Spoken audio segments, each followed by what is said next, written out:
Halo teman-teman semuanya, balik lagi di podcast Ngobrol bareng Galuh dan Alfa. Yeay. Nah, untuk di episode kali ini tuh spesial banget karena kita kedatangan narasumber yang cantik-cantik dan manis-manis ini.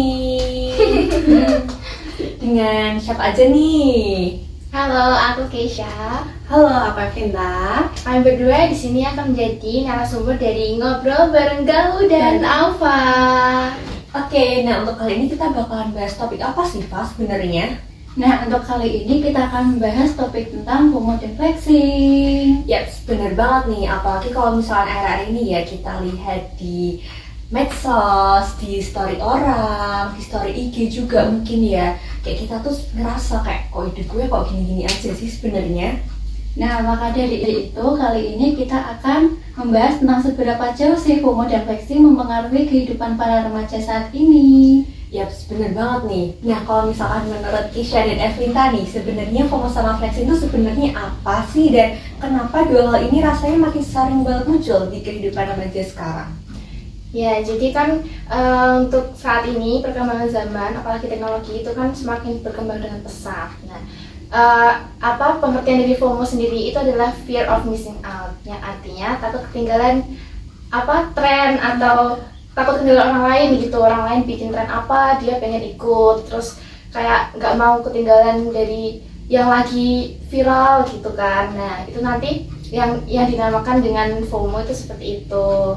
Kalau flexing sendiri, Kalau menurutku flexing itu kan biasanya disebut kayak pamer atau kayak apa sedikit diupload, atau misalkan lagi berkegiatan apa diupload. Itu kan ada sebagian orang yang mikir kalau itu kayak pamer nih atau gimana. Tapi kalau menurutku bisa jadi itu kayak sebagai sebagai alat atau cara penyampaian ekspresi mereka lah gitu. Kayak misalnya aku lagi beli barang baru nih, aku mau upload gitu, kayak mau ngasih kabar aja gitu. Cuman kalau secara berlebihan flexing itu juga nggak baik, karena kayak itu kan bisa jadi kayak cara buat kita banding-bandingin kita sama orang lain gitu loh. ya benar. Itu juga bisa menjadi kesenjangan sosial antara satu orang dan yang lainnya. Karena kan flexing sendiri kan juga lebih ke harta, terus benda juga, kayak orang lain misal beli barang bermerek, barang branded gitu. Nah, orang yang mohon maaf ini penghasilannya tidak mencukupi atau yang kalangan bawah itu nanti bakal ikut-ikutan, dan FOMO itu tadi juga bakal bersangkutan dengan flexing gitu.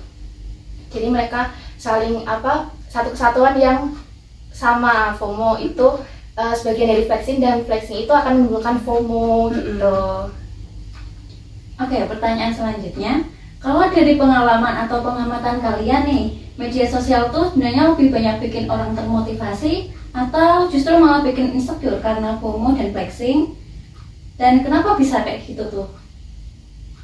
Kalau menurut aku media sosial itu sebenarnya tuh ya ada dampak baik dan buruknya. Kalau misalkan kita pakai secara berlebihan juga itu bakal jadi bumerang buat kita. Karena kalau kayak misalkan kita terlalu sering upload yang sebenarnya tuh gak diupload juga nggak apa-apa gitu. Tapi kalau misalkan secara berlebihan apa-apa diupload terus gitu, itu bisa kayak bikin kita tuh kayak ngerasa insecure gitu loh. Kalau ngeliatin punya teman kok mereka kok bisa ngupload gini, kok aku nggak bisa, aku mau upload kayak gitu. Jadi kalau misalkan media sosial tuh kalau digunain baik juga bisa. Kayak misalkan kayak kita mau ngasih aku cuma mau upload aja kok karena aku kayak suka aja sama fotoku yang ini gitu. Tapi kalau misalkan secara berlebihan juga kayak kita malah banding-bandingin itu tadi, kayak insecure, aduh kok aku nggak kayak mereka, tapi kok mereka bisa, aku nggak bisa, kayak gitu menurut aku. Ya, media sosial tuh juga sebagai media untuk validasi. Jadi kayak yang orang ikut FOMO flexing gitu kan, itu media sosial tuh sebagai bahan untuk validasi mereka. Jadi kayak mereka posting sesuatu di media sosial, karena dia kan pastinya dapat like, komentar, dan viewers juga. Nah, itu akan menjadi salah satu yang bikin mereka tuh kayak mendapat pengakuan dari orang lain gitu. Bener banget, berarti kalau misalkan media sosial emang tergantung gimana cara kita sendiri aja ya. Betul. Oke. Nah, kalau selanjutnya nih, menurut kalian dampak FOMO sama flexing di hubungan sosial, misalnya di pertemanan atau pergaulan, itu tuh sebenarnya pernah nggak sih bikin orang tuh jadi ngerasa ketinggalan atau minder gitu?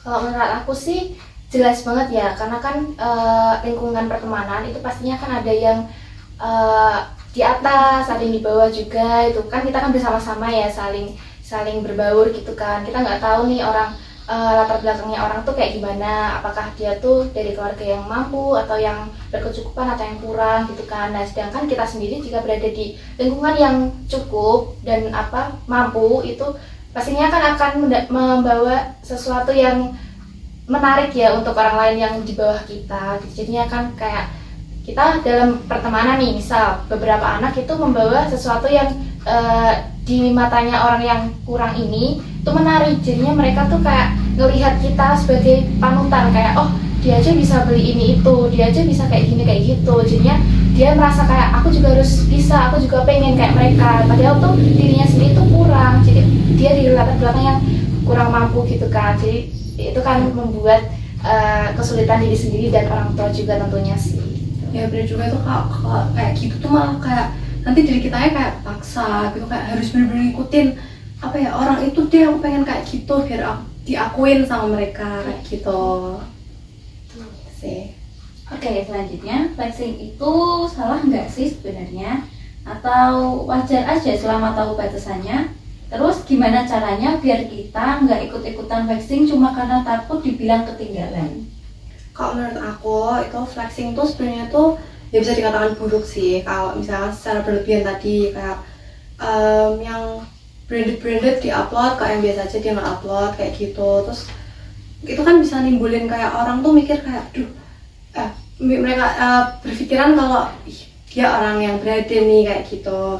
Kalau misalkan bisa dikatakan juga flexing tuh nggak dikatakan juga baik kalau misalkan itu secara standar aja yang mau diupload, misalnya kayak tentang kebersamaan, terus atau misalkan barang diupload nggak apa-apa, yang sekiranya oh aku suka barang ini gitu, yang nggak kayak bakal menimbulkan pemikiran negatif ke orang kayak ini pasti pamer nih, itu menurut aku sih gitu.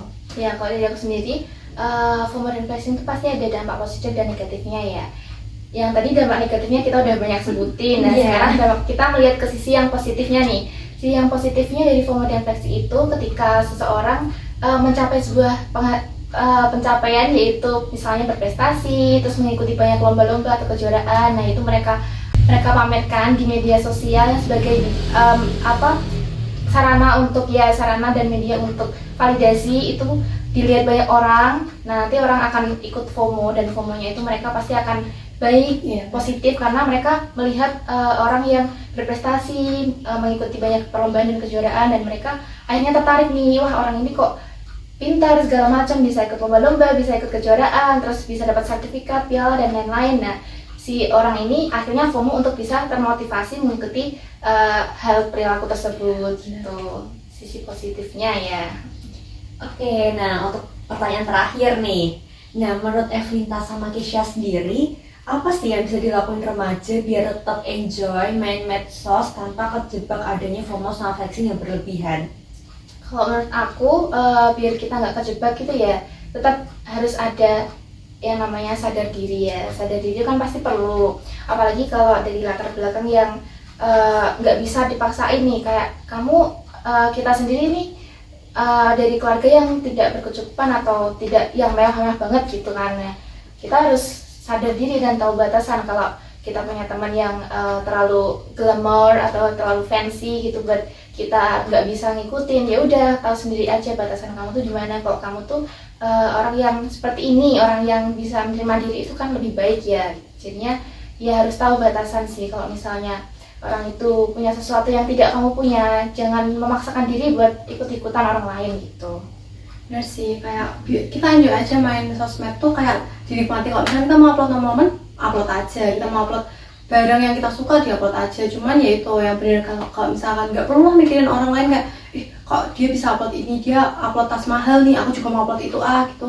Nggak usah lah, yang kalau misalkan kayak sesuai sama kemampuan diri sendiri aja. Kayak kalau aku punya momen yang harus diupload, ya udah diupload gitu. Aku mau upload barang yang aku punya aja deh gitu. Atau misalkan aku baru beli barang baru gitu, sesuai sama diri kita sendiri aja, biar nggak kayak ngeberatin diri sendiri lah, itu malah nanti capek. Oh, jadi gitu ya.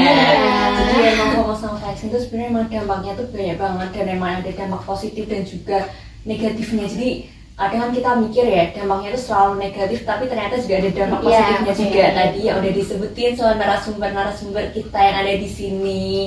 Oke, jadi nggak kerasa loh kita udah di episode terakhir ini. Nah, sebelum kita tutup untuk episode FOMO sama flexing, kita mau ngucapin makasih banyak-banyak buat kita Indonesia udah mau datang ke podcast Ngobrol Bareng Galuh sama Alfa. Oke, sekian dari episode FOMO flexing. Terima kasih dan bye-bye. Sampai jumpa.